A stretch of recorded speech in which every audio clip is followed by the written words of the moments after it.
of getting down on the apron and down to pit road and not causing any issues. They are doing this to have track position. Again, when the field goes back to green, the 98 of Grant Enfinger. He had already dropped back from the front to about mid before coming to pit road. There's going to be no changes.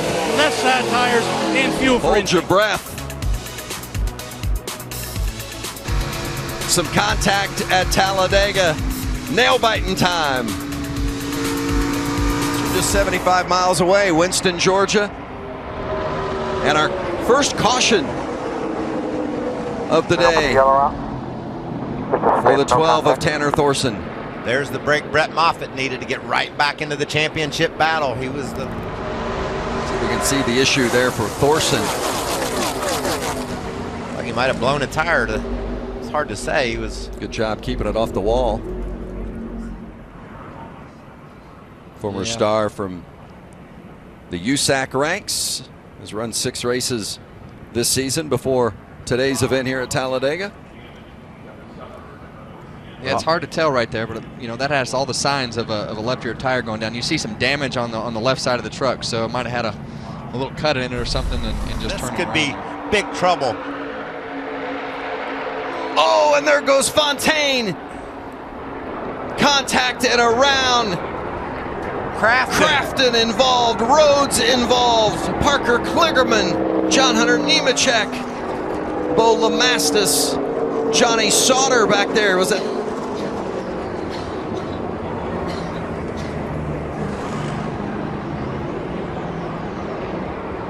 Disaster for Matt Crafton and Ben Rhodes. A couple of championship hopefuls, and look at the debris.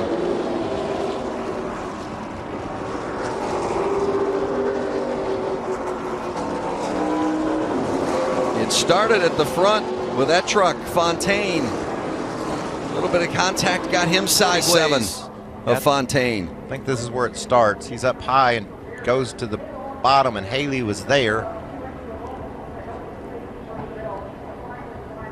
Oh.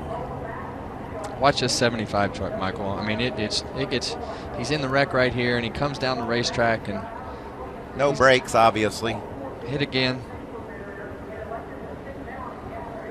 Oh. And those are the ones that they all hurt. But when you start getting hit a second and third time, that's when it really starts to catch you off guard. Fontaine to the middle of the track, and Haley was already committed there. There's just nowhere that Haley could have gone. Bam. Double figure trucks involved in this one.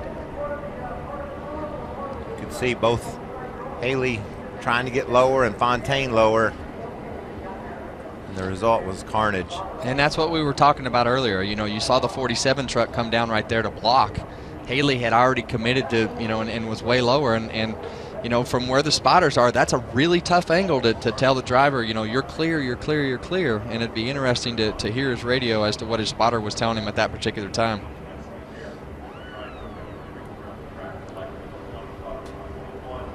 Well, we had been talking earlier about it seemed like we were so close to having the big one, but everyone had been able to keep it gathered up.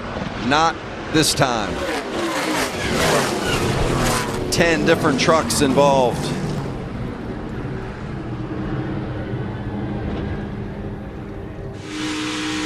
Watch out the back of the 98 of Enfinger, who was leading at the time. Both of you clear. You're clear now. He's not. Crash behind you, crash behind you. Just roll on through here. The entire field's in it. Big hit for Crafton. Look at Todd Gilliland slipping through, and Myatt Schneider. Good job by those guys. Austin Hill. But unbelievable contact. From the view of Noah Gregson. Back it down, back it down, back it down. They're going to hit it. They're going to come back to the flag. Get on the apron, apron, apron, apron. Clear, lower, get lower. All right, keep coming through here. I love the job Gregson did there. He went, took it to victory lane. Oh, contact, and around goes Todd Gilliland. Quick a break there. You okay, Todd? And a big hit for the 4. Was running second.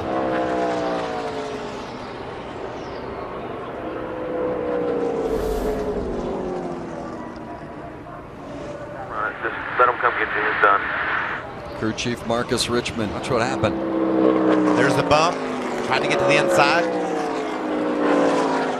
Yeah, and a lot of times what happens right there, you saw him get the 98 truck up, and as he came up and hit him with the right front, you just lose control of your truck, and it shoots it to the left. So he got in the back bumper of him, and that's what we were talking about earlier. When you're offset to the left like that, it makes that truck in front of you loose when you get into the left rear quarter panel. And then he got under him, and Enfinger just came down and hit that right front and just shot it to the left. Man, that's a big hit. A lot of times, Kevin, we watch these wrecks, and having done this for 100 years, you say that was definitely one driver or the other's fault. But that just looked almost like hard racing for the lead. Look how much that truck crumbles in the front. The wall moves. The safer barrier does its job. Yeah, and I think that situation right there is I think Todd just trying to get up there and bump draft on the 98 truck of Enfinger. It's like he was trying to hit him, but like you can't be offset to the left right there. And as you come up off the corner, you just want to be able to get right on that back bumper and push him forward. But that is a big hit, and thank goodness those safer barriers are there. Watch it from the view of Enfinger out the back. Half out back. Coming. I mean, oh, and around goes Enfinger. Looked like Gilliland got in the backside of the 98. Hang on to it. With the 25 of Peters. And Gregson goes around. And we're wrecked. And they're wrecking at Talladega. and Peters was ahead when we saw that caution. Timothy Peters, a two-time winner at Talladega. And Noah Gregson sits in disappointment. Well, I think so. And Timothy Peters will get his third Talladega win.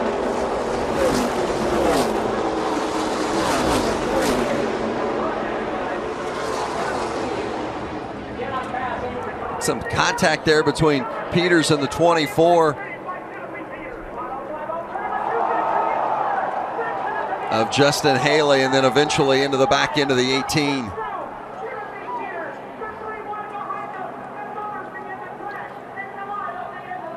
And Timothy Peters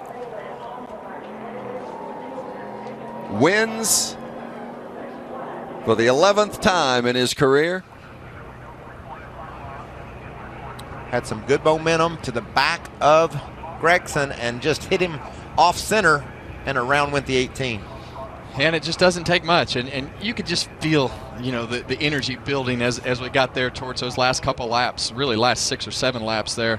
And these guys just all started pushing and shoving, and you see Peters go up there, and Gregson went to block him. I mean, he was trying to win the race and wound up getting himself crashed, but there's no fault of his. I mean, he was doing what he had to do to try to win, and he had to block. Watch it for from the onboard of that 18 truck. 24, don't let them split you. Keep it pink. Lane up. Quarter lane up. Keep it pink. Keep it pink. And get it rolling here when we can.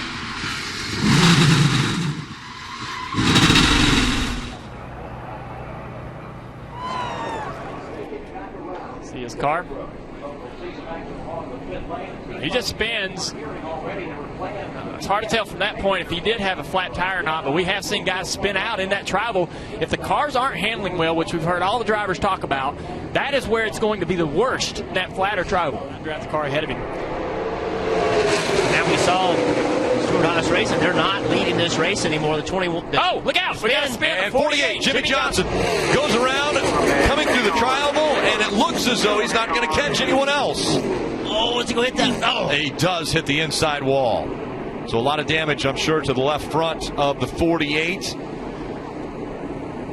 did a great job keeping the car from going back up the racetrack into the traffic. But What you were talking about, Jeff?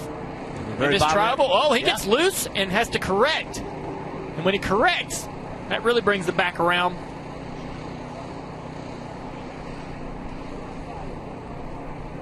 You mentioned what an amazing job of staying out of getting back on the racing line. You see his car start to go up the racetrack. He just couldn't turn it because he was too loose and had to turn it to stay off the 10 of Eric Almirola and just spun out. Something we have seen with this 48 team before, where the car gets so loose and just can't hang on to it. So why is that tri-oval so tricky?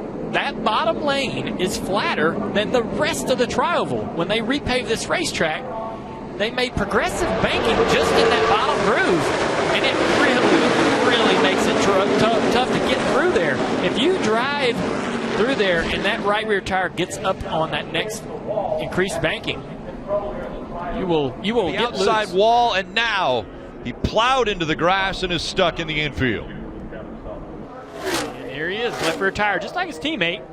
It might be a global issue in these cars that they share. It's giving them problems with their left rear tire. He slid down into the grass and he just dug in.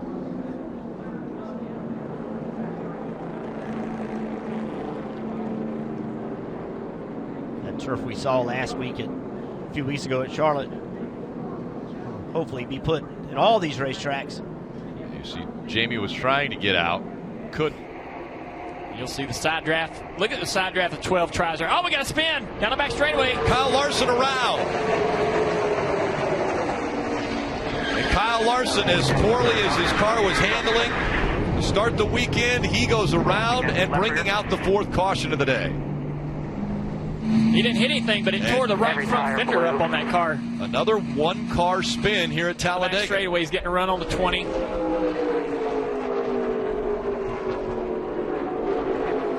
Oh, he blows a tire. Did he blow a right front tire or something? Yeah. What if he had a tire unwind just like the 22 did? I don't know why a right front would make him spin out, though. You hear the tire blow out. I got a wreck in here. Looks like we blew a left rear. Yeah, it had to be a rear tire to make him spin. Yeah. Right there. Incredible. Yeah, amazing. Look at Brad Keselowski. See, the right front blew and it was spinning, and then that's what broke the right front fender. Watch this, what Brad Keselowski sees. Hold it, even serve you. We're right in front of you, right in front of you. Come on through here. Brad never heard the spotter. That happened so quickly. That's just a response. Good job by Brad. And not the day that Kyle Larson was looking for. Racing has successfully separated themselves, and now they're going to fight amongst themselves. Oh, we got a crash in the back here in turn 4. Turn 4, up into the wall. The 23 is there, as well as Alex Bowman in the 88. The caution will come out. I tried damage, guys, right rear. It's going to go to overtime. You knew it was coming. You knew it had to happen. Pretty heavy right side damage. William Byron involved. Alex Bowman as well. 23 of J.J. Yaley. We knew something like this was about to happen. Got Alex in the middle. On the outside, Trevor Bain. Trevor gets a little loose, but they're 4 wide here. And it looks like that Alex gets loose. Just the air around that car created that. I do not believe that the 32 of Matt DiBenedetto touched that 88. It was just where the 88 was and the lack of downforce and air and side force on that car. It just got loose and spun out. And not something uncommon with these Hendrick Motorsports cars. We've seen this over and over. When they get 3 wide and get in these compromising positions, they become very difficult to drive, and the cars, you know, that's probably the 7th, 8th time we've seen a Hendrick Motorsports car do that over the last 7 years. One more time around. Will they have enough fuel? Their teammate ran out of gas. Into the wall. Matt DiBenedetto on the 32. And there's a big wreck behind you, big wreck behind you. The caution won't come out if it will not affect the end of this race. We'll see if NASCAR will throw it. If they have to get to the drivers to make sure they're okay, they would throw a caution. But right now, they're still green. Look at that Stenhouse.